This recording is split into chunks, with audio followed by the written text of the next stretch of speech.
Samstapakaya cha dharmasya sarvadharma swarupine avatara varishtaya Ramakrishnaya te namaha. It's been delightful to have once again Swami Vimohananda with us, and he's going to speak on the story of Jaya and Vijay. Some of these stories in the Bhagavatam, Srimad Bhagavatam, are timeless, and these stories in turn have spawned generations of more mythological stories. And apparently, mythology, well, all the philosophers had jumped trying to explain. And so what happens is that book, Srimad Bhagavatam, has, as it were, molded Hinduism, molded even Vedanta, because the dualist, they swear by it. The qualified non-dualists also are not lagging behind. They also say, this is our book, our main scripture. And the Advaitists, though they may not be very vocal about it, but they too comment on it, use it as a text. The central theme is, of course, yoga. And it discusses the various spiritual ideas of cosmology, evolution, human nature,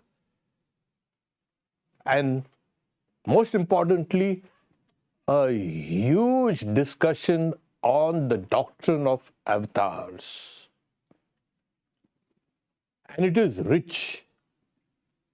It has generated not only just more stories, but it has molded culture.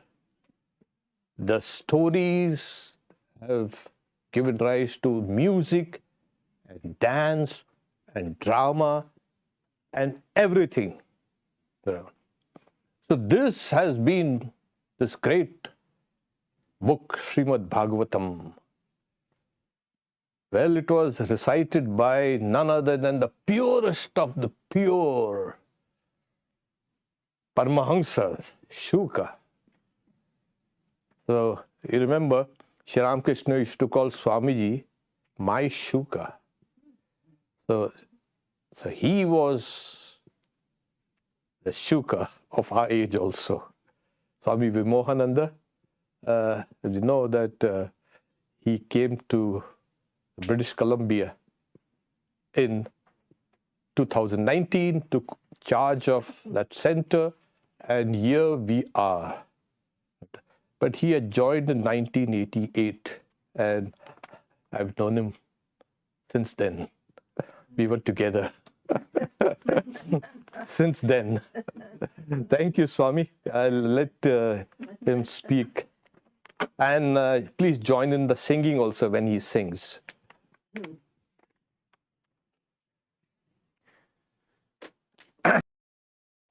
Can't express the joy which I'm feeling being with you here, and I'm very grateful to Thakur and of course also to Swami Satyamananda ji for giving me this great opportunity. So most of you, I don't know if you may know this story or something about this story. Any of you? No? They're waiting for you. So I should have suspected it. As I said last time, your brains are being stuffed with formless, attributeless, tasteless, odorless Brahman. So I don't know what use is that Brahman coming. That very Brahman is tasteless, but also it has taste. So it is obvious now, since any of you are not telling that you know the story. So your minds have become dry with this dry Vedanta. So now we will sprinkle it with devotion. We know we don't need Brahman, which is like hydrogen gas. we need our we need our God to kill demons, kill Ravana. We need our God to dance in Vrindavan, play the flute. We need our God to weep for the mother at Dakshineshwar. So which is better, you tell me? I dare not say too much, otherwise he'll not ask me to come again. So these are extra. The story, of course, is always there. We will narrate the story. And after that, some great insights, which I had the very good fortune of reading from a very great saint of northern India. I will also try to present before you whatever little I have understood. So Maharaj has already told you about the Bhagavatam. And just one more thing which I want to point out, the way these stories are weaved into philosophy and made a medium of preaching the highest truth. So in every scripture, we find this. So this a wonderful example is the Bhagavatam, like so many other scriptures. So here also we will get a taste of that. It is absolutely astounding the way our rishis and munis for thousands of years, in every possible way, they have tried to inculcate these spiritual values through either stories or some rituals or customs. The goal is only one. So let us begin. And this is not only in Hinduism, we all know that in all religious traditions, abstract spiritual truths have always been conveyed with the help of stories. From them we learn in the easiest way about spiritual truths, mysteries of life, why good and evil exist, why suffering comes, and of course, finally, how to get rid of suffering for all time to come. So, as Maharaj has already said, in the Indian tradition, one of the richest source of this kind of wisdom is Srimad Bhagavatam, also called Bhagavata Purana. So, Puranas, you know, are many. This is by far the most important Purana.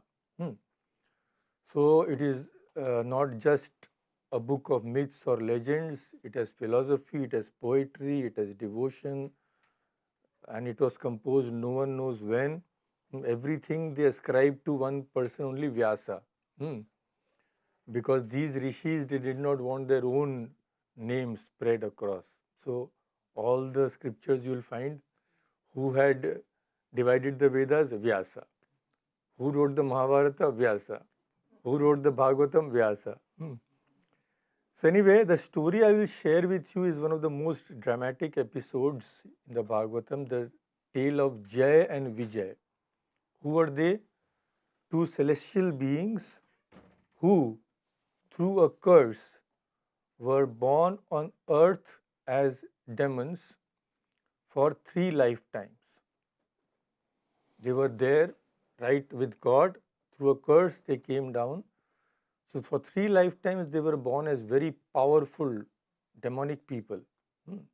First birth they had was Hiranyaksha and Hiranyakashipu, then Ravana and Kumbhakarna, and finally as Shishupal and Dantavaktra. In each birth, they fought the divine, they opposed the divine, and in each birth, they were freed from their bodies by the divine himself, by God himself, and ultimately they returned to their original abode. But as with all great stories, it is not just about them. It's the significance. It is about us, about the struggle taking place within each of us to again go back to our own abode. So what is the setting of the story? The best which can be imagined. Vaikuntha. the abode of God. Everything takes place here. Now, what is Vaikuntha like? Imagine a divine region that is not just physical but layered with realms of consciousness. That region, one by one by one. As you must have read, the vision of Sri Ramakrishna, he went higher and higher and higher till he found Swamiji. So something like that. So highest level, at the highest level of this realm of consciousness is Vaikuntha, eternal abode of Lord Vishnu, the preserver of the cosmos. Unlike heaven in the Western sense, like we also have the concept of heaven and all that. In every religion it is there. So Vaikuntha is not a temporary abode. It is not a temporary reward. You get it and you again come down. It is supposed to be a timeless realm of peace, beauty and devotion. There is no fear, no death, no sorrow there. Okay? So naturally, these types of places have to be well guarded. At the gates of the divine world stood two guardians, Jay and Vijay. Their role was to protect the sanctity of Vaikuntha, ensuring that only those who were absolutely pure could enter. So, who tells this story in the Bhagavata? Brahma himself, Brahma, the creator of the universe.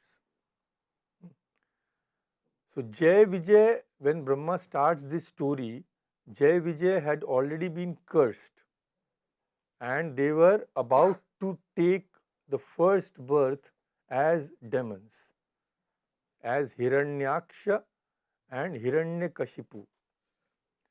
So now it is said that when these two terrible demons entered the womb of their mother, Diti, Diti and Aditi, you may be knowing, Aditi is the mother of gods, Diti is the mother of demons. So when they entered their mother, the entire universe seemed to shudder. Their fiery energy disturbed the balance of creation itself. They were so powerful. After all, they were great devotees. So even when they came, their power could not be diminished, although the power was turned in a different way. So you must have read, the scriptures tell us that when God himself is about to take birth, everything turns auspicious, winds grow gentle, waters become calm, the hearts of saints are filled with joy, nature herself rejoices. But when demons are about to be born, the opposite occurs. The signs are reversed. Inauspicious omens appear everywhere. So now it seemed that the heavens grew restless, the earth trembled, and a shadow seemed to fall across all existence. Gods became alarmed. Everybody went to Brahma. He is the creator. He is creating all this stuff. So Brahma is supposed to be the knower of everything, what is going to happen, not happen. He is bringing forth all beings, good or bad. So with folded hands, the gods cried out, "We bow down at your feet. Please tell us what is happening." It is though as if the very fabric of creation is being torn apart. You are the creator. So universe obeys your command. Now it is you who have created this problem. So you will have to save us now. So from the womb of Diti, darkness is spreading across all the worlds. So hearing their plea, Brahma just smiled. He said, "Don't be afraid. These two are born in my own lineage. Remember, this creation is a vast family. Both the noble and the terrible, the auspicious and the inauspicious, all rise within it." So see, these teachings now you will see one by one. Slowly they will, They permeate the whole story. Nothing is outside the divine order, Brahma told them. And with these words, Brahma began to narrate the story. Just a little smattering of Sanskrit, I won't give too much, just so he said, when he began, he said, Manasa me suta yushmat purvaja sanakadayah cherur vihayasa lokan lokeshu vigataspriha. So, you know who was Sri Ramakrishna's spiritual son? Swami Brahmananda. Similarly, he said, my spiritual sons, Brahma is telling, they are also ever free, perfect from their very birth, and they have renounced worldly life. So what do? They roam about the universe, always absorbed in the divine. You may have heard about the celestial sage Narada. He roams about everywhere and creates problems everywhere also. But these four were not like that. These four were ever perfect, and they used to spread knowledge everywhere. So once they happened to go to Vaikuntha, the abode of God. So these four are called Kumaras. Sanak, Sanandana, Sanatana and Sanat Kumara. Kumara means what? Kumara means a young boy. So though they appeared as innocent children, they were in fact ancient seers, born from the mind of Brahma, the creator of the whole universe. So now they visited Vaikuntha, the abode of the Supreme Godhead. We have seen what is the nature of Vaikuntha. It is described in the Bhagavata thus. In Vaikuntha, the eternal abode of Lord Vishnu, all dwell as if in his very form. Everybody takes on the form of Vishnu. That blessed realm, now see, teachings are one, slowly they will put one small teaching. That blessed realm is attained only by those who, renouncing every other desire, worship God through their dharma, with their sole longing to take refuge at his lotus feet. They do their duties, by their duties they worship God. And they have only one aim, not that God will give me a job or lottery ticket. Only one aim, to attain God. Only they can enter Vaikuntha. And then next says, but those who turn away from the sin-destroying stories of Lord's divine play and instead fill their ears with the hollow chatter of worldly things can never, ever enter Vaikuntha. How great is the glory of human birth! Even gods long for it. For it is in this human form alone that one can realize the truth of the self. Yet, having gained this rare embodiment, those who still do not worship God are truly deluded. So these teachings are coming, you see. So we have said that the four Kumaras were the eldest of the Brahma's creation, firstborn, and yet in their appearance they were just like young boys, innocent, unclothed, wandering free in the vow of naked renunciation. So longing only for the Lord, disregarding everything else, all sights along the way, the sages, Sanaka and others. So in short, we don't mention all the four names every time. We say Sanak Adi. Adi means and others, like that we say. So they crossed the 6 gateways to Vaikuntha. Now when they reached the 7th one, that was the final one, after that God himself is there, they beheld 2 radiant guards standing there, equal in age, mighty, powerful. To guard the gateway of God, you have to be powerful. So all they had weapons, mace and all that, and they were adorned with all kinds of jewelry, ornaments, etc.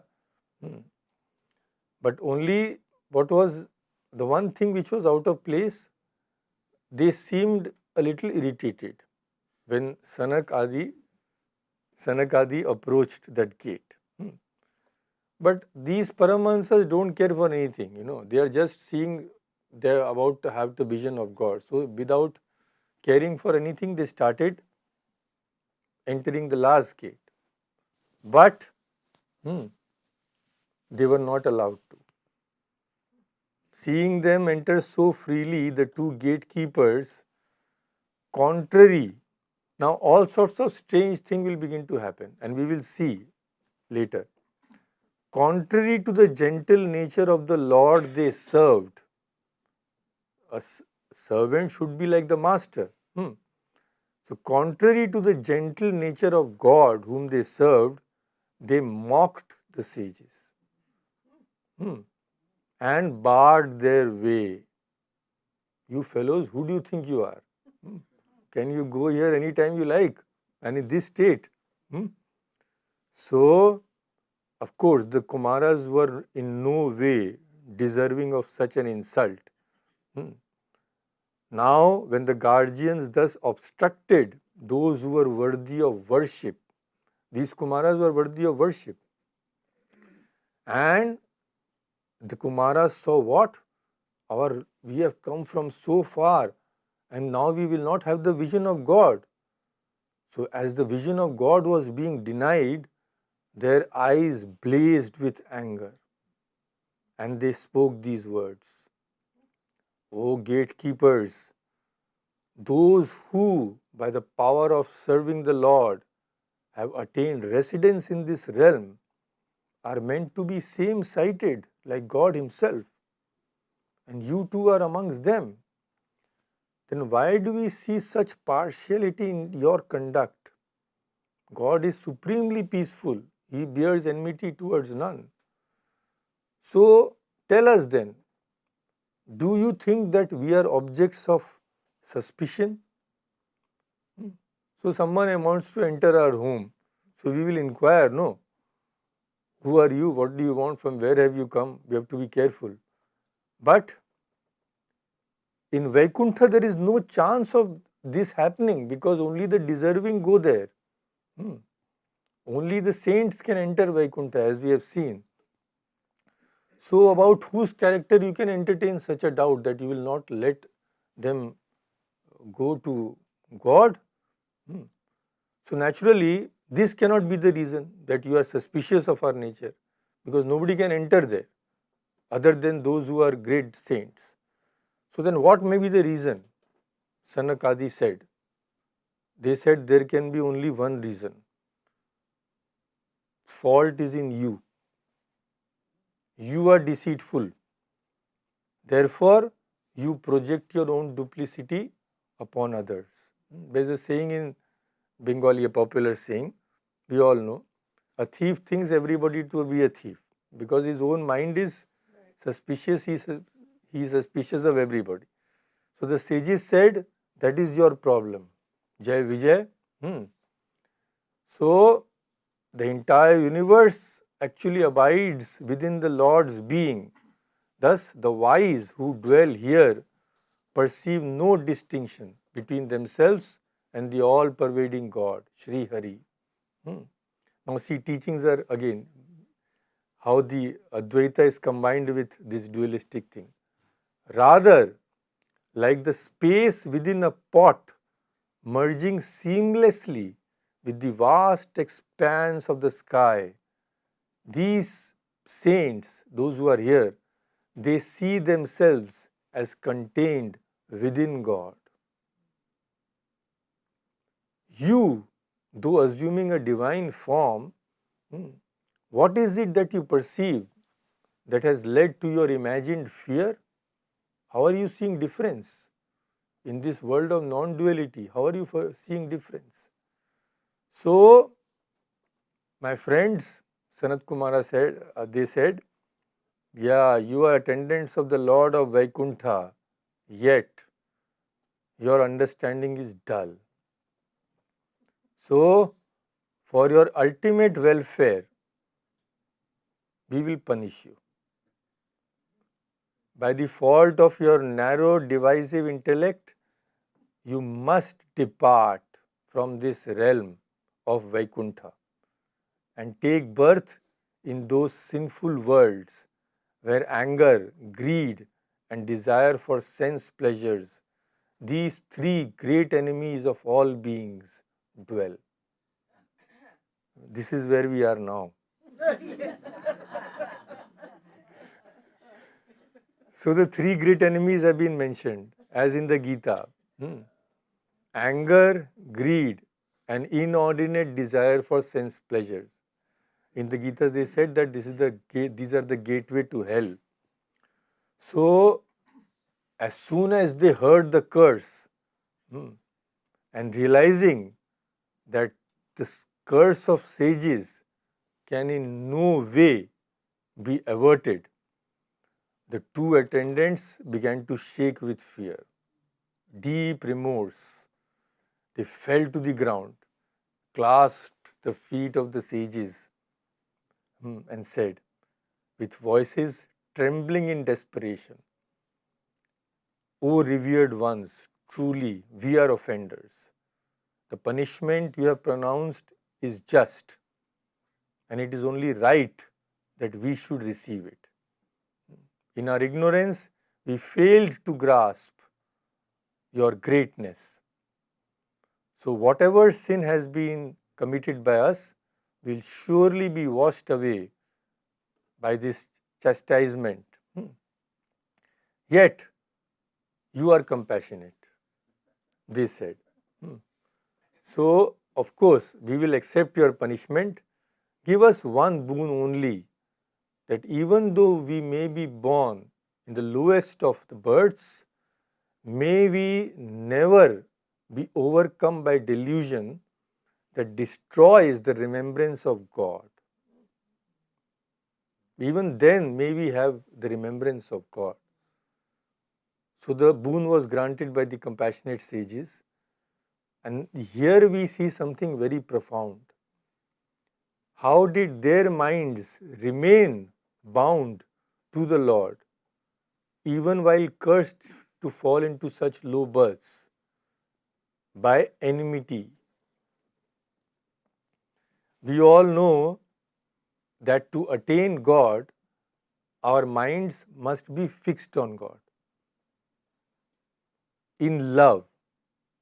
That is called bhakti.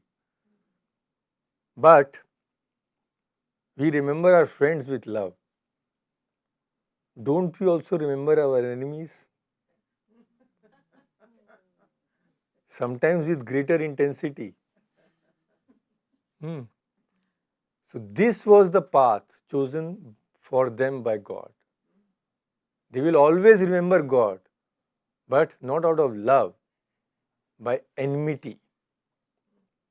So many such descriptions are there. The Kansa, when he was found that Krishna was born, it is said that wherever he looked, he was so afraid he was going to be killed any moment. Wherever he looked, he saw Krishna. So if that state is attained, what more do you want? So then the boon was granted. This was a unique way in which they would reach God. So now on this side the curse is unfolding, and we know nothing happens without God knowing. So when the lotus-eyed Lord, the true treasure of the saints' hearts, see again they are, pay attention to the lines in between. God, the true treasure of the saints' heart. He knew what is happening outside. So he came to the doorway, accompanied by goddess Lakshmi. So when the Sanaka-adi, they lifted their eyes, who did they behold? The very Lord of Vaikuntha, who had always been the sole object of their meditation, concentration and samadhi. They saw he stood directly before them. Immediately they were overwhelmed by the vision of God. They began to offer him praises. So hymn of glorification is there, very long. We will just take one verse. They said, Yontar rito ridi gatopi duratmanam tvam sa adyevano nayana moolam anantaradha. O Infinite One, though you dwell within the hearts of all beings, even those who are wicked, as the indwelling witness, you remain hidden from their vision. Yet today, before our eyes, you stand revealed in full glory. So, the supreme blessing of beholding you directly, this rare vision, we have received by your grace. So the Lord heard this and said, O sages, these two attendants of mine, Jay-Vijay, disregarding my will, they have committed a great offense against you. So the punishment you have given them is absolutely fully aligned with my will. Saints are supremely venerable to me. God is saying this. Any insult directed at you by my servants, I consider as an offense committed to me personally. Therefore, I seek your forgiveness. God is telling, when a servant errs, the world holds the master accountable. Such infamy tarnishes the master's reputation, just as the skin disease mars the beauty of the body. These attendants of mine failed to grasp my true intent and dishonored you. Therefore, I fully endorse this punishment. But, after all, they are my devotees. Let their exile be brief. Let them go, but come back soon. So, of course, Sanakadi, no way they can even think of disobeying God. And they again praised God, O self-effulgent Lord, you are the supreme master of all, and you are asking our forgiveness. That is unthinkable. So, we all know that you are the great controller. The great dharma is protected through your divine incarnations, and you in your changeless essence are the most profound and hidden mystery of dharma itself. So they said, O Bhagavan, O God, you are the protector of the saints. That is why you declare them to be your deities. Through your grace, even great yogis transcend death itself. So, how can we possibly worship you? Anything we can say is too small. That is the thing. So, they sang God's praises and said finally before leaving, O Lord, whether you choose to punish these gatekeepers or reward them, we accept your decision. And if by cursing your attendants we have committed a transgression, then let the punishment come to us instead. We shall gladly accept this. Now see the words, the wonderful play of words in Sanskrit. It was our mistake, Sanakadi said. What was our mistake? We summoned Kamanuja instead of Ramanuja. Now see, Anuja means what? Anuja means younger brother. Lakshman is the Anuja of Rama. Now what is Kama Anuja? The younger brother of Kama. Kama is desire. So the Sanakadi said it was our mistake that we summoned the younger brother of desire. What does the Gita say? Kamat krodha abhijayate. From desire comes anger. So desire is coming from, anger is coming from desire. So is it not the younger brother of desire? So they said, we summoned the younger brother of desire. What? Anger. We did not summon Ramanuja. Rama Anuja, the younger brother of Rama. Instead of that, we summoned Kamanuja. So it is our fault, the sages said. And if you want to punish us, O God, we are ready. No problem. So, having spoken thus, of course, they were not punished in any way.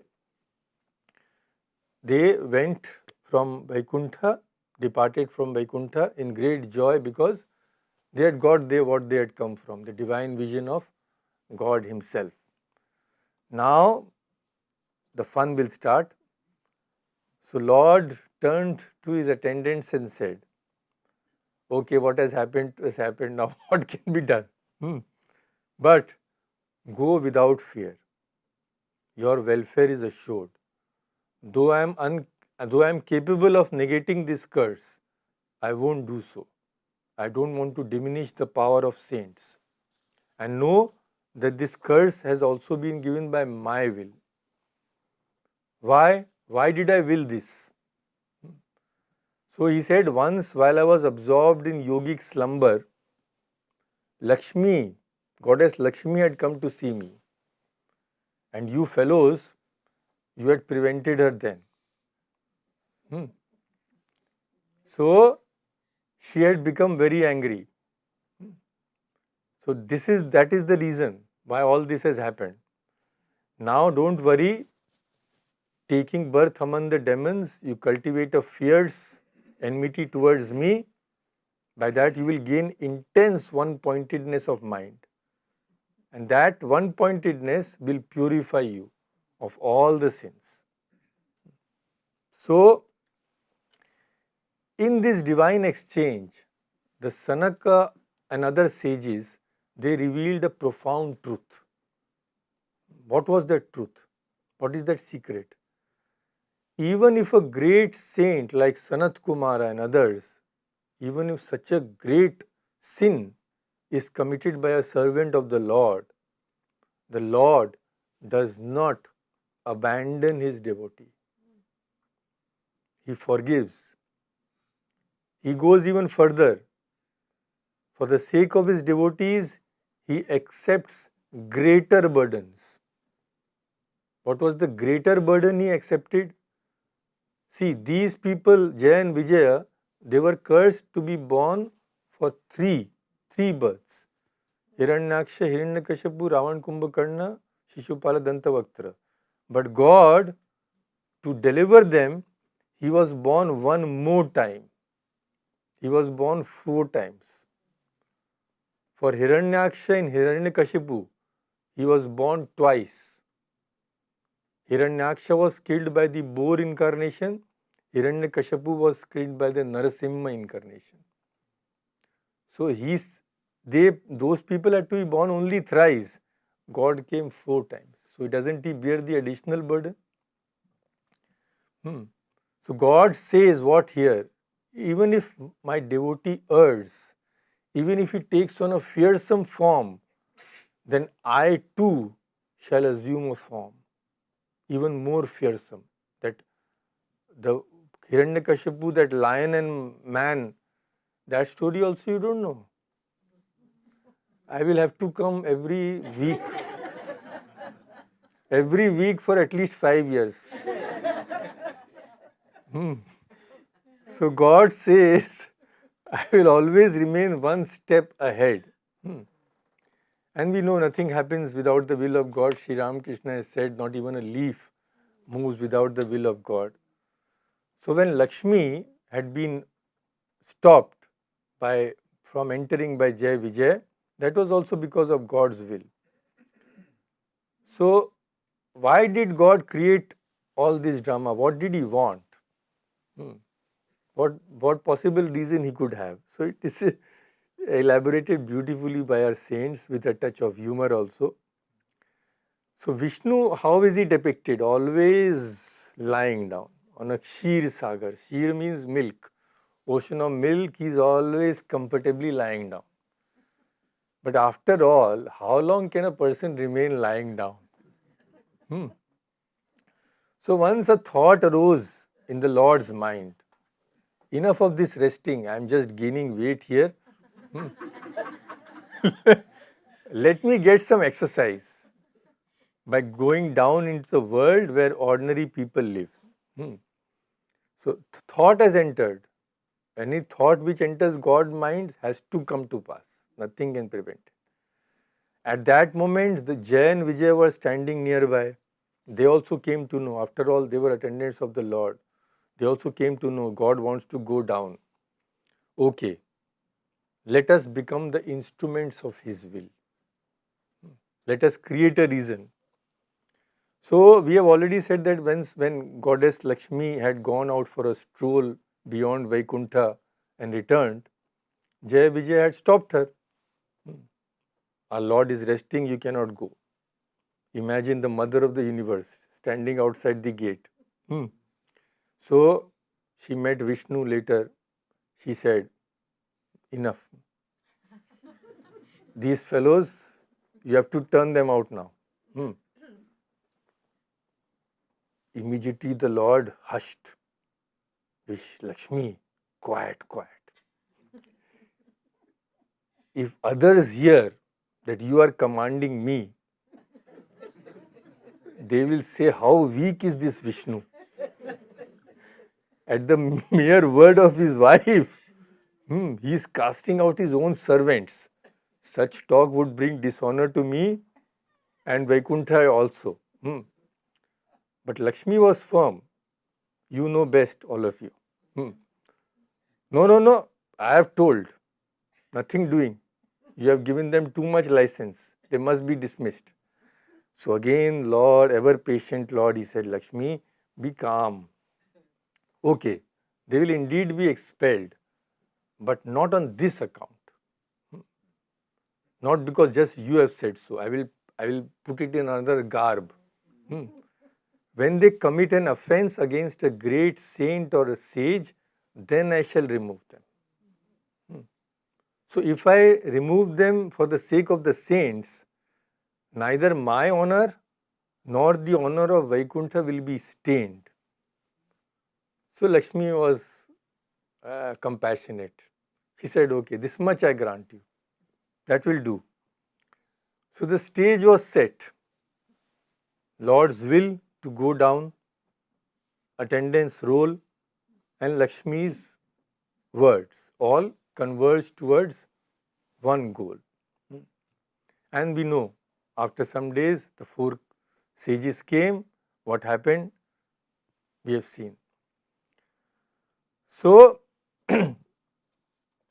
another lesson which we learn here, the world needed to witness how deeply the Lord honors saints and sages, how highly He esteems them.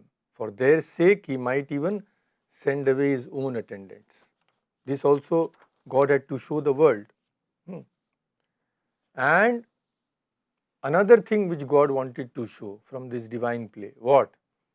That even when His devotees are cast out of Vaikuntha, they don't become powerless. Even in exile, they shine with majesty, with wealth, with strength, with glory. So all these demons were very powerful. So if such is the splendor of those who have fallen from Vaikuntha, imagine the glory of those who are in Vaikuntha. This also He wanted to show. Thus, through the instruments of the sages, the Lord fulfilled two purposes at once, what we have discussed. So it was ordained. Jay-Vijay would leave Vaikuntha, take birth in the mortal realm, become the very cause of Lord's incarnation. Such is God's play. Every curse also becomes a blessing. Now, the purely spiritual significance. It's wonderful, this insight. It's from a great saint. So, he says, see, in Sanskrit, how can we relate to this now? In Sanskrit, there is a word called Vikuntha. Vikuntha. What does it mean? Kuntha means dullness, obstruction. Kunthit. In Hindi we say kunthit ho gaya means obstructed. Vikuntha means the absence of all obstacles. So Sanskrit you may be knowing, sometimes a is added, then the meaning becomes opposite. Bhava, abhava. So sometimes V means what? Vigata, gone. So Vikuntha means Kuntha is gone. That is the thing. So Vikuntha means the absence of all obstruction. So what does it denote? It denotes the sharp, one-pointed intelligence that can enter anywhere. No hindrance. Hindrance has been removed. So Vikuntha means that intelligence, subtle intelligence, which can penetrate even the subtlest secrets, the secret of God. It is so penetrating. The Kathopanishad, if you have read, it describes such an intellect by which God is seen. What does it say? Drishyate, it is seen. Tu, agraya buddhya, agraya, like a point of a needle.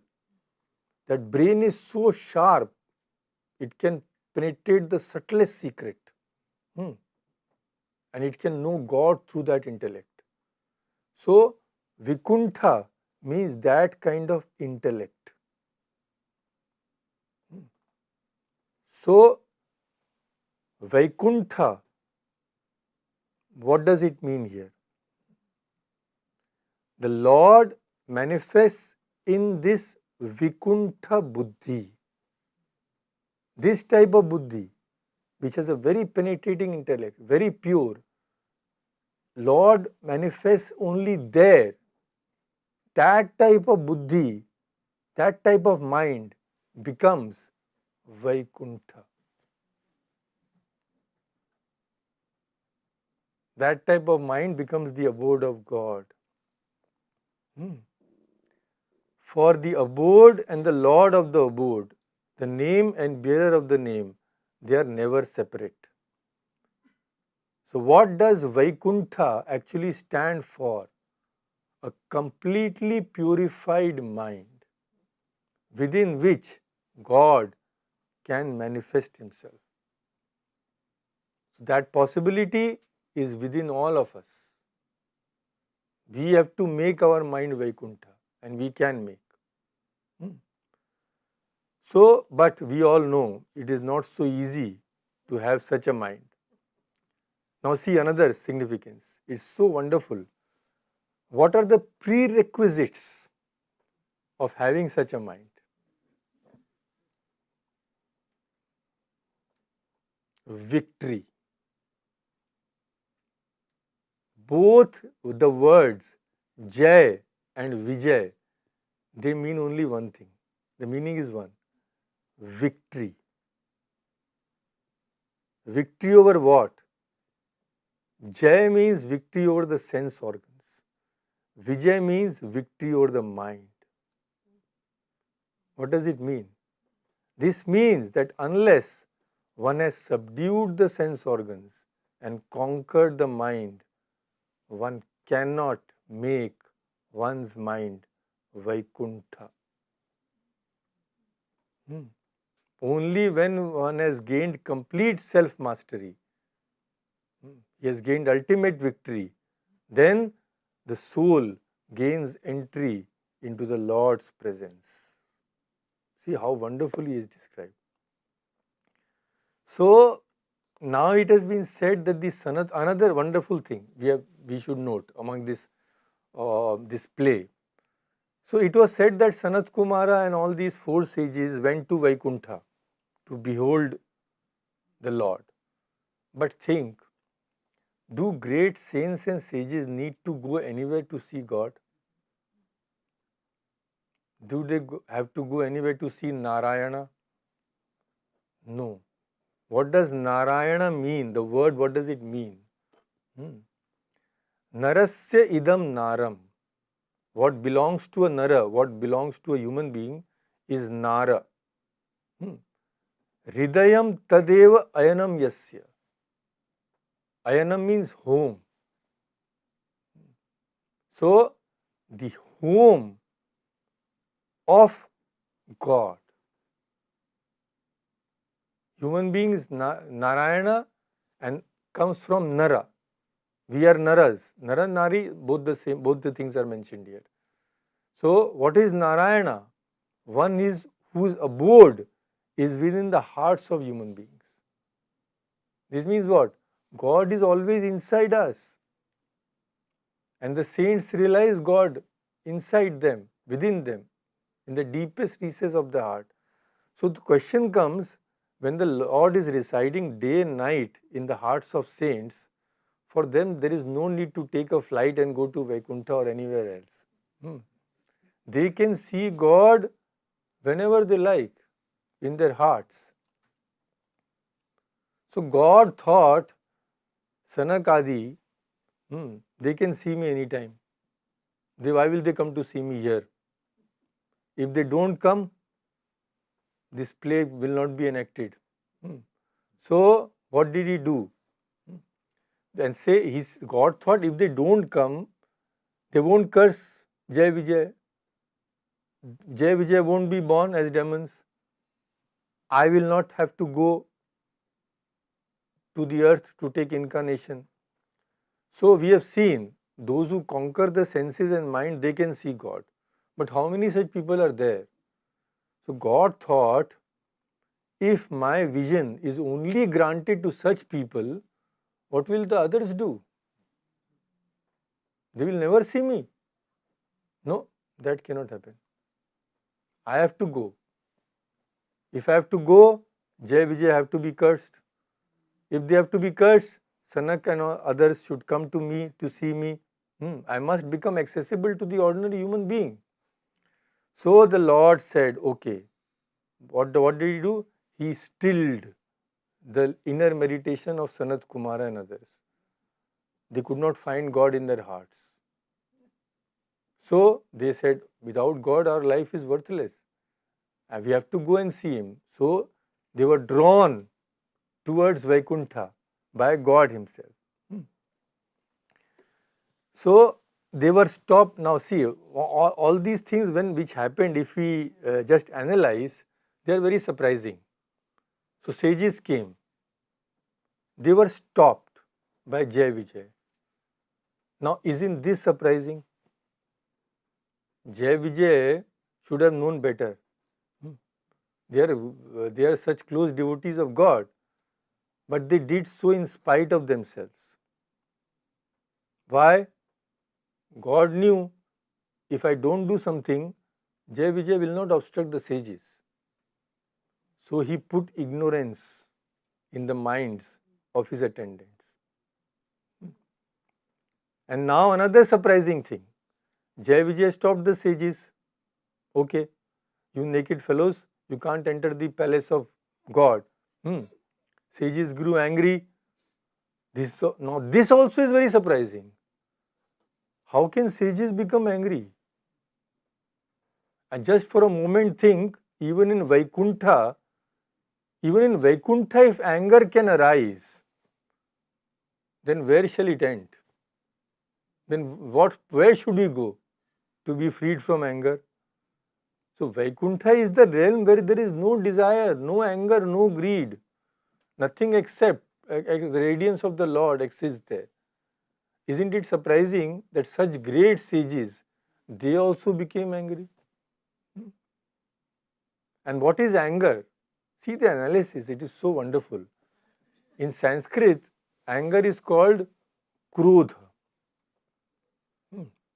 Krodha, how is it derived? In Sanskrit, that is the beauty. From the way the word is derived, it points out the real meaning. What is krodha? In Sanskrit, if you say, kam rundhi iti krodha. Rundhi means obstructs.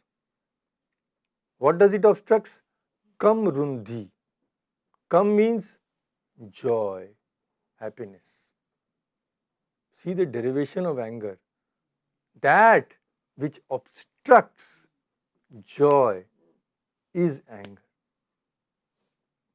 So when we become angry, what are we doing? We are obstructing our own joy. And anger is that which blocks the flow of joy. The fountain of bliss, which is always surging in the heart, is blocked. Anger dams it.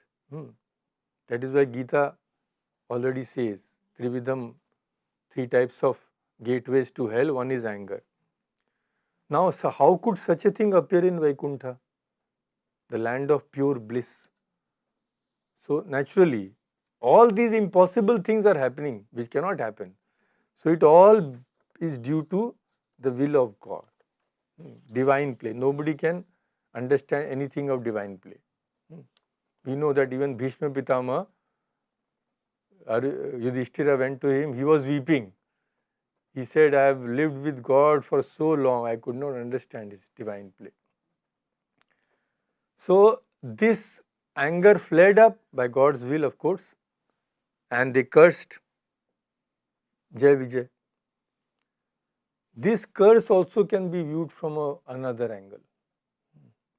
On the surface, it may seem that Sanaka and other sages, though great saints, gave a curse. How can great saints give a curse? But remember, true saints never wish to harm anyone.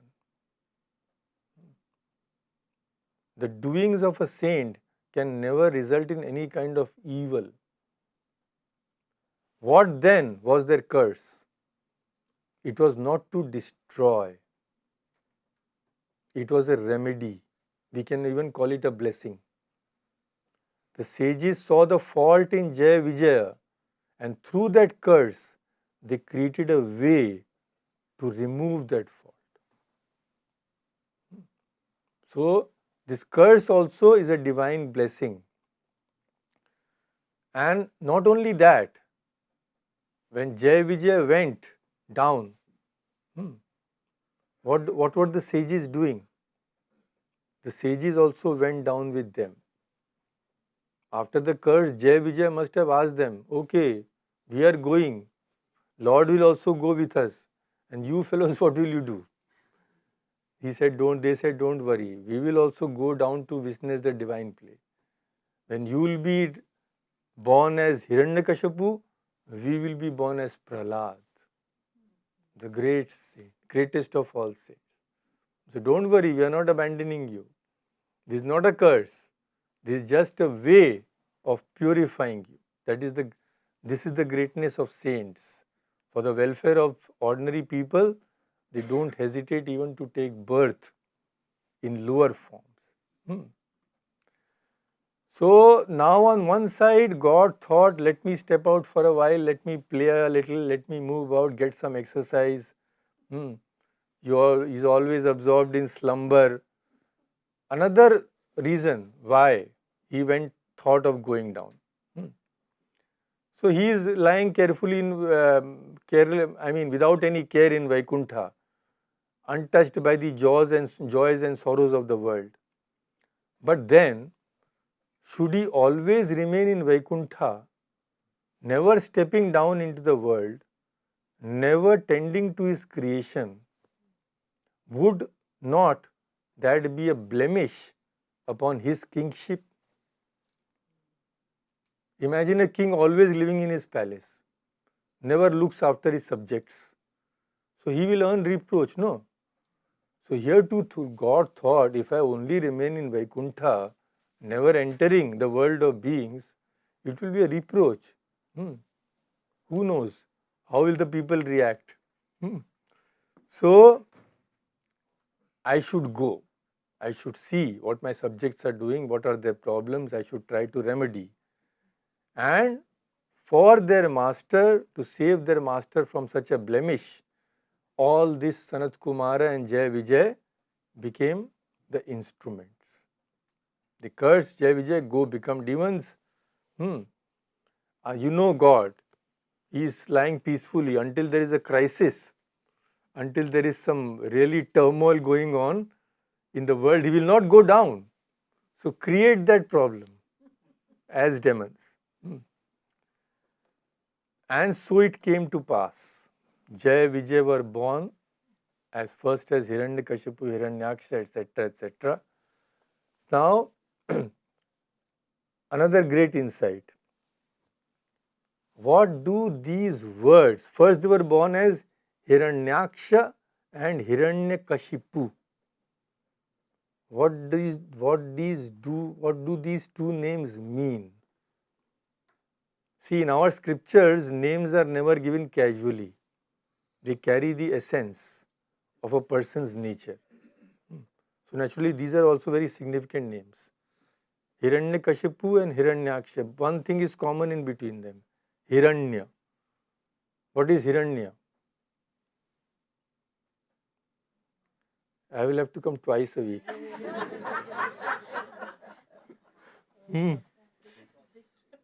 Hiranya means gold. Hiranyagarbha, golden womb. All I can see is odorless, tasteless Brahman everywhere. So it means gold. So both this word gold is common in both of these things, both of the names. So first Hiranyakashipu. Kashipu means bed, seat of comfort. So Hiranyakashipu is one whose very bed, whose very resting place is made up of gold. What does it mean? It means a life steeped in luxury, indulgence and sense pleasures. So Hiranyakashipu represents bhoga. Bhoga means obsession with enjoyment. Next, his brother Hiranyaksha. Hiranya means gold. Aksha means eye, vision, perception. So Hiranyaksha is one who sees gold everywhere. People are there, no. Anywhere they go, they will just search for one thing, way to make money. Any opportunity. So he was also like that.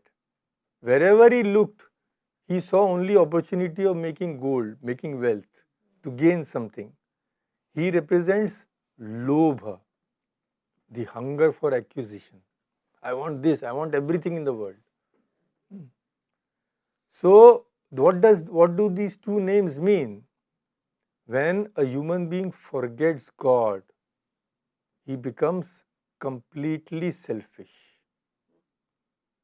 He knows only two things: sense pleasures and acquiring wealth or any other method of enjoyment. So that is the derivation of the word which denotes demon in English. Asura. The Sanskrit derivation is Asura asannehi asura.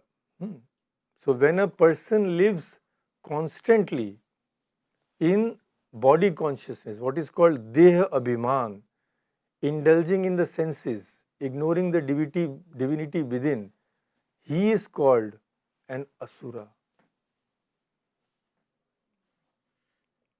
So a human being, both ways are open to him. He can become an asura and he can also create his, mold his mind in such a way it becomes a Vaikuntha. Both the possibilities are there. It depends upon an individual. So they were, of course we have seen Jay-Vijay were not ordinary beings. They were attendants of God himself, close companions. And when they were in Vaikuntha, like Hanuman, they always thought, the Lord is our master, we are his servants. In their life, God was the primary thing, except everything else was secondary. But when they were born as demons, the scene shifted. God was no longer primary. Wealth became primary. Possession became primary. Where there was humility, now there came pride. So this is the lesson to learn. As long as God is the only aim of one's life, supreme goal of one's life, we will remain Jaya or Vijaya, a devotee. But when the ego becomes supreme, when I takes the throne where God should be, then we will become demons. That is the difference between Sura and Asura. So when Jay-Vijay offended the saints, they fell into Asura Bhava or demonic states. Their minds turned outward, the senses became restless. But listen to the Lord's vow. Even if my devotee falls into hell, I myself will go there. I will lift him and protect him. Now, how was this fulfilled? See the wonderful insight, the last one. We will end after this. So, I don't know whether you know, I'm sure you don't know by now, the story of the boar incarnation. So, when Hiranyaksha was born, he dragged the whole earth into the ocean. And Varaha, that boar incarnation, he came with his tusks. God came and again lifted the earth up. So that is the story. Now see, God came in an incarnation. He could have chosen a better body, but he was born as a boar. Why? The senses that perceive the earth is the nose. The earth is the seat of fragrance. So it is said in Sanskrit, Gandhavati Prithvi. And so, through the nostrils of Brahma, that boar incarnation took place. Because the nose senses the earth smell, etc. Now, we all know where the boar is looking. Always keeps its snout on the ground, rooting in the filthiest soil. Why? Because of love for the earth. So, in the Varaha incarnation, what does God say by this boar becoming a boar? He says, even the dirtiest, most fallen aspect of my beloved devotee is still mine. I will still accept him. Never, even in dream, do I abandon my devotees. So, this may be said to be the aim of God's divine play, to reveal His causeless compassion, His boundless mercy, to show to the world that His grace flows without reason, without limit, without end. To show that even if His devotees suffer a fall, He will always be there. If they go to hell, He will also go to hell. To rescue them and finally to reinstate them in their divine nature. And that God always, in every incarnation, is love incarnate. Even in the Ramakrishna incarnation, has been told by Swami Vivekananda himself, by those two famous verses, which I am sure you know.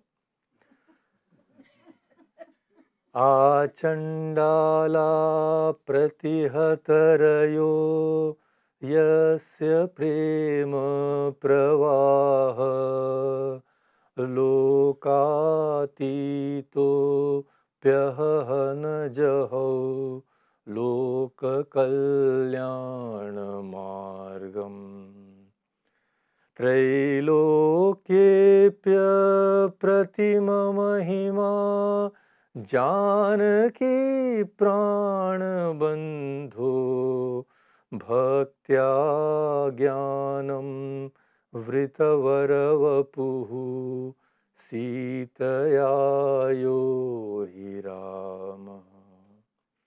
He whose stream of love flowed with irresistible force even to the so-called outcast, who though transcending the world, never abandoned the path of doing good to it, whose glory is unmatched in all the three worlds. He, the beloved of Sita, Sri Rama himself, is now born as Sri Ramakrishna. Isn't it wonderful? Why don't you sing that other line also? You can on the harmonium.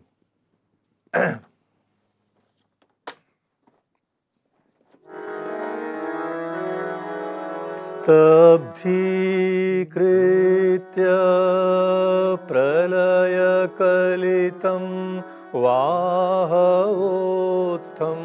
महान्तम् हित्वा रात्रिं प्रकृतिसहजाम् अन्धतामिश्रमेषाम् गीतं शान्तं मधुरमपि यः सिंहनादं जगर्ज सोऽयं जातः प्रथितपुरुषो Ramakrishna स्त्विदानीम्. He who stilled the terrible din like that of at the time of cosmic dissolution arising from the great battle, who dispelled the deep natural night of ignorance and who rode forth the Gita's song, which was sweet, peaceful, yet like a lion's roar, that renowned soul, Shri Krishna, has been born now as Shri Ramakrishna.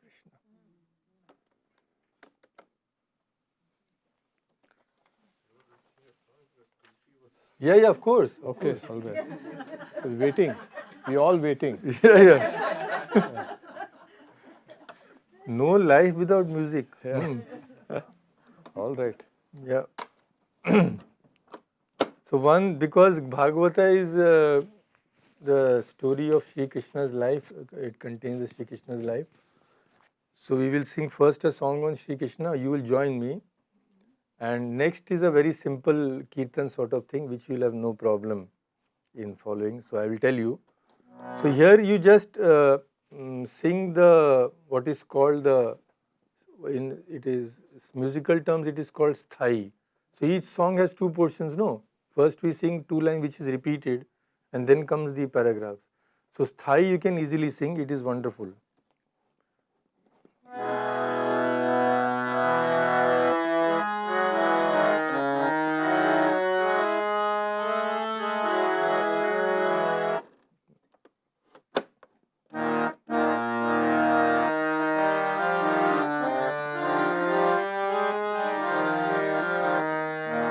So I will sing in short phrases so you can easily follow and then you can easily repeat. The words are simple. Shri Krishna Govinda Hare Murare He Nath Narayana Vasudeva. At least you know something. So this tune you just repeat so that you sing with me a small portion. So Shri Krishna Govinda Hare Murare He Nath Narayana Vasudeva. Little fast we will do. I was singing for the practice.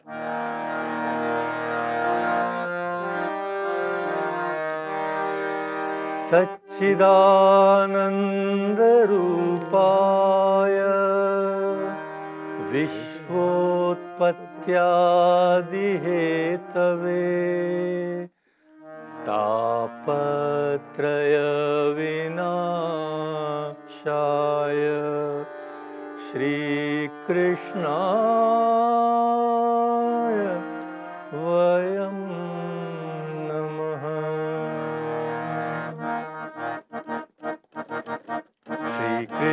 Govind हरे मुरारे, हे नाथ नारायण वासुदेव। श्री कृष्ण गोविंद हरे मुरारे, हे नाथ नारायण वासुदेव।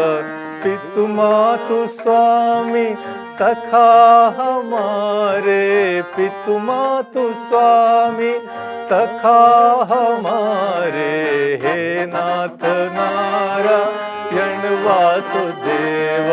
श्री कृष्ण गोविंद हरे मुरारे, हे नाथ नारायण वासुदेव। श्री कृष्ण गोविंद हरे मुरारे, हे नाथ नारायण वासुदेव। बंदी ग्रह के तुम अवतारी, कहीं जन्मे कहीं पले मुरारी। बंदी ग्रह के तुम अवतारी, कहीं जन्मे कहीं पले मुरारी।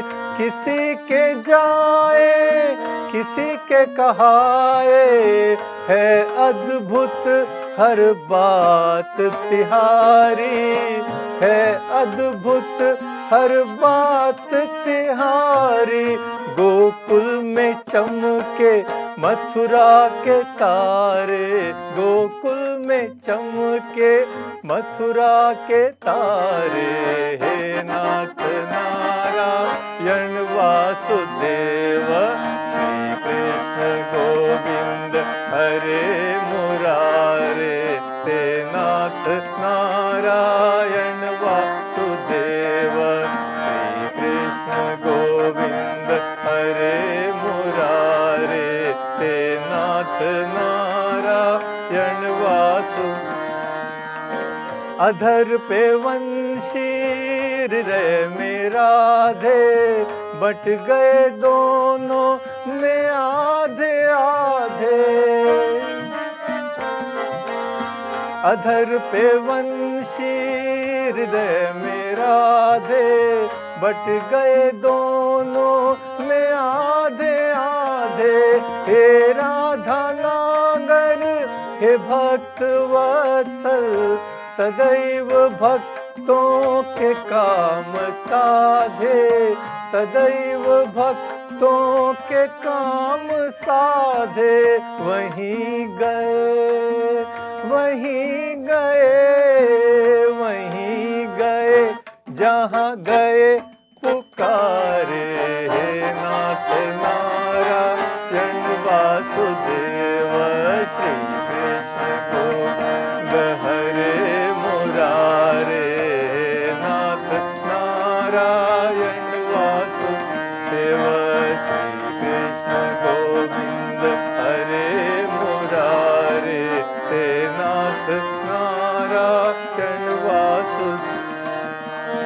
गीता में उपदेश सुनाया, तुमने सोया विश्व जगाया। गीता में उपदेश सुनाया, तुमने सोया विश्व जगाया। फल इच्छा से रहित कर्म को हर मानव का धर्म बताया, हर मानव का धर्म बताया। रहेंगे हम सब ऋणी तुम्हारे, रहेंगे हम सब ऋणी तुम्हारे, हे नाथ नारायण वासुदेव। श्री कृष्ण गोविंद हरे मुरारे, हे नाथ नारायण वासुदेव। श्री कृष्ण गोविंद हरे मुरारे, हे नाथ नारायण वासुदेव। पितु मातु स्वामी सखा हमारे, पितु तू मातु स्वामी सखा हमारे, हे नाथ नारायण वासुदेव श्री कृष्ण गोविंद हरे मुरारे, हे नाथ नारायण वासुदेव। राधे कृष्णा राधे कृष्णा राधे राधे कृष्णा कृष्णा राधे कृष्णा राधे कृष्णा राधे राधे कृष्णा, राधे कृष्णा राधे कृष्णा राधे राधे कृष्णा कृष्णा राधे कृष्णा ते कृष्णा राधे राधे, राधे कृष्णा राधे कृष्णा राधे राधे कृष्णा कृष्णा राधे कृष्णा राधे राधे राधे कृष्णा कृष्णा राधे कृष्णा राधे कृष्णा राधे दे कृष्णा कृष्णा राधे कृष्णा राधे कृष्णा राधे राधे कृष्णा राधे कृष्णा राधे राधे कृष्णा कृष्णा राधे कृष्णा राधे कृष्णा ते राधे कृष्णा कृष्णा राधे कृष्णा राधे कृष्णा राधे कृष्णा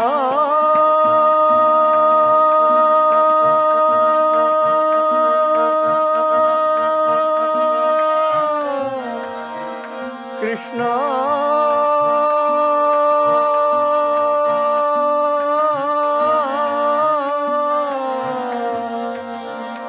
हरे कृष्णा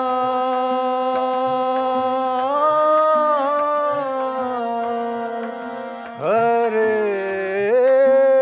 हरे।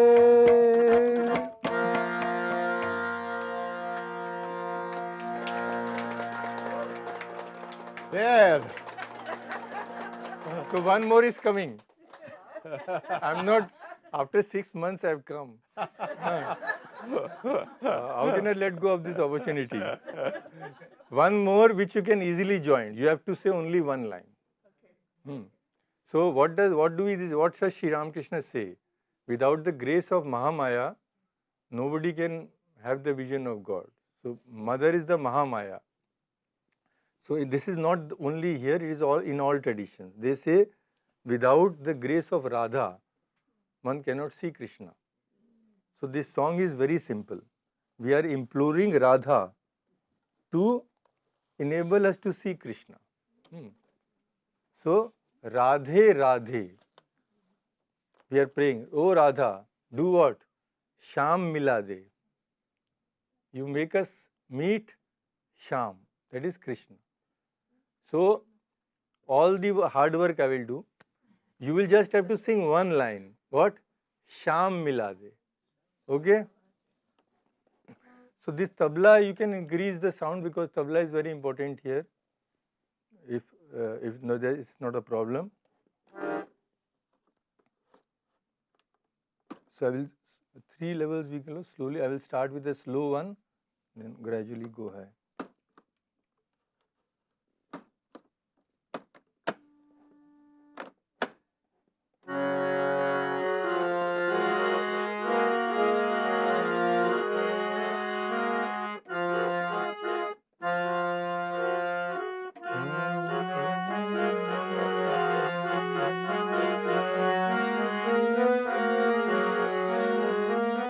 The simplest tune possible.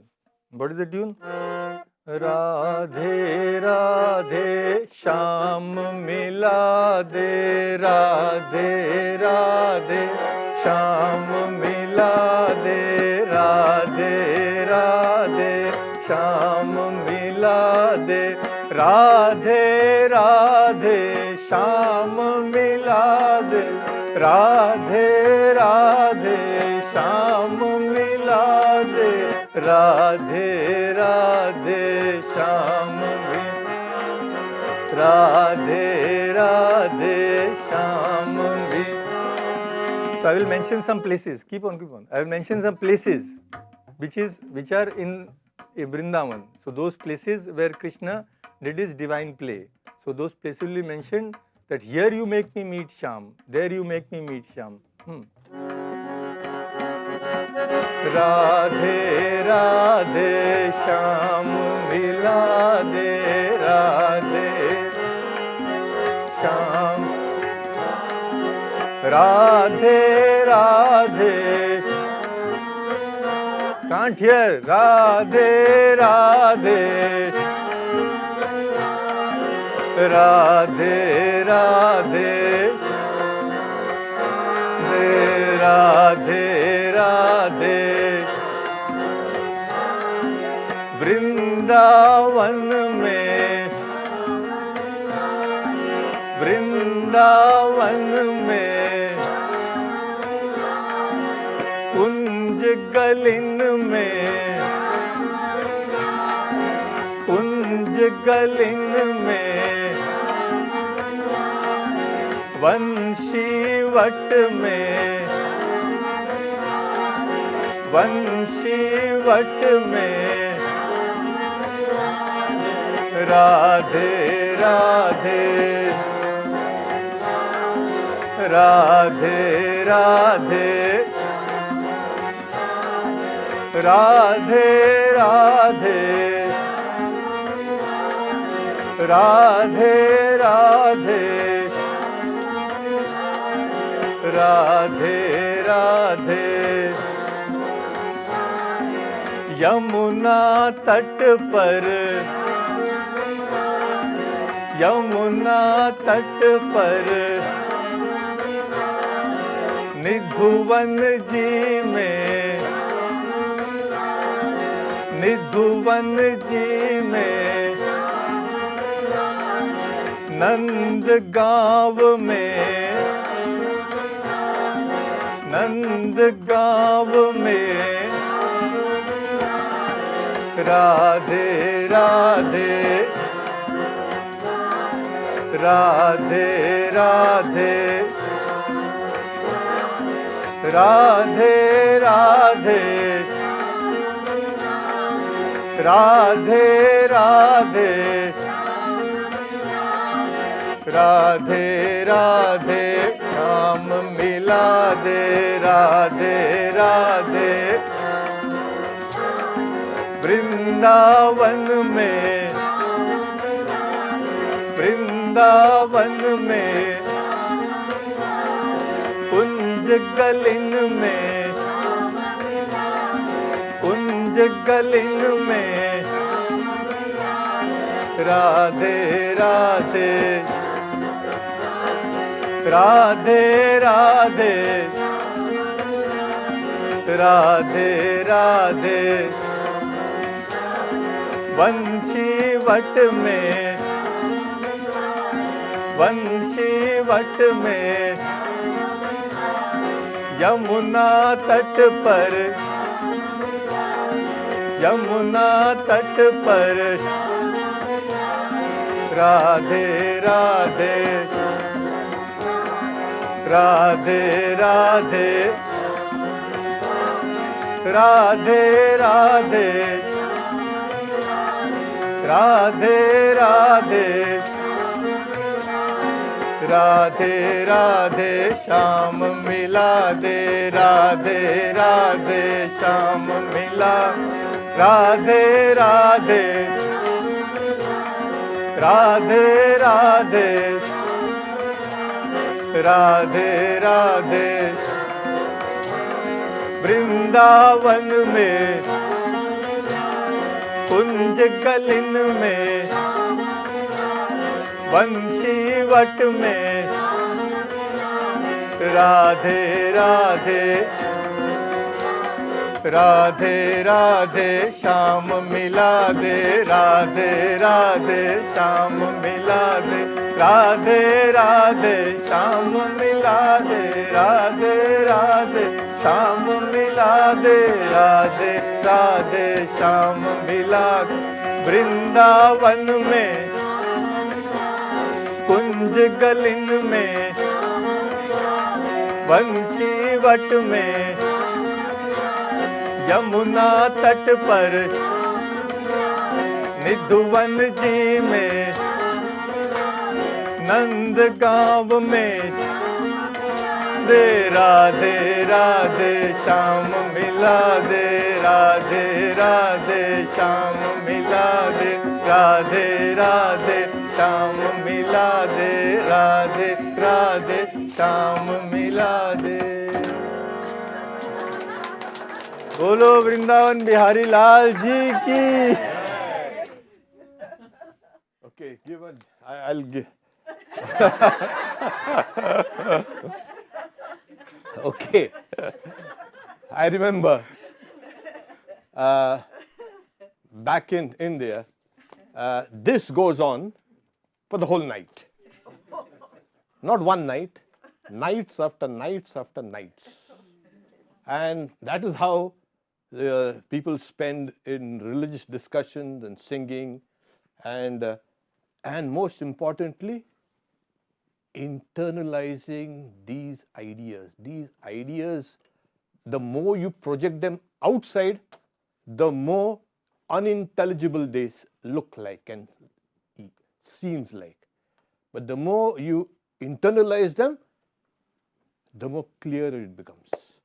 So this is the cause of a lot of people not understanding the very essence of Vedanta outside. What is this? What is all this nonsense? Kind of doesn't make sense. But as you keep on reeling back the ideas, getting inside, things become clear. This is the cause of liberation. So liberation, as we know, the Mahamaya, when she takes herself out, everything is done. And she also creates problems like Lakshmi did that. So thank you again very much, and we can see that our Swami has been grumbling about not, we are like dry and we like to have a little. So we will of course invite him and we can sing along, and thanks again to Tulsi for the drums. Om Shanti Shanti Shanti Harihi Om Tat Sat Shri Ram Krishna Arpanamastu. A few announcements before we can leave. Wednesday, as we know, 7 p.m., Gospel of Shri Ramakrishna by Swami Brahmatmananda, Swami B. That's it's on Google Meet. Please download the link there. Friday, 7 p.m. is Self-Knowledge, Atma Bodh. And we have the monthly Seattle Karma Yoga, Saturday, 10 a.m. Saturday also, we have a Bhagavad Gita study group there. We'll be discussing chapter 18th. Now, this is in Bellevue Library. And please again go to our website for the address. It's Mother's Children, of course, on Sunday, and Spiritual Attitude at Death's Door next Sunday, 10 a.m. And also we have Ramnam. So the Swami will be here. He will meet all those audience. Please come. And of course there will be a Q&A down in the basement. The only question is how many times I have to come within a week now. That is the only question. Why don't you come and stay here with us? No. There. Only then what we'll have to do another legal thing. That is, we'll have to merge the Seattle Center along with the Vancouver Center. Yeah. That's how it started out. Yeah.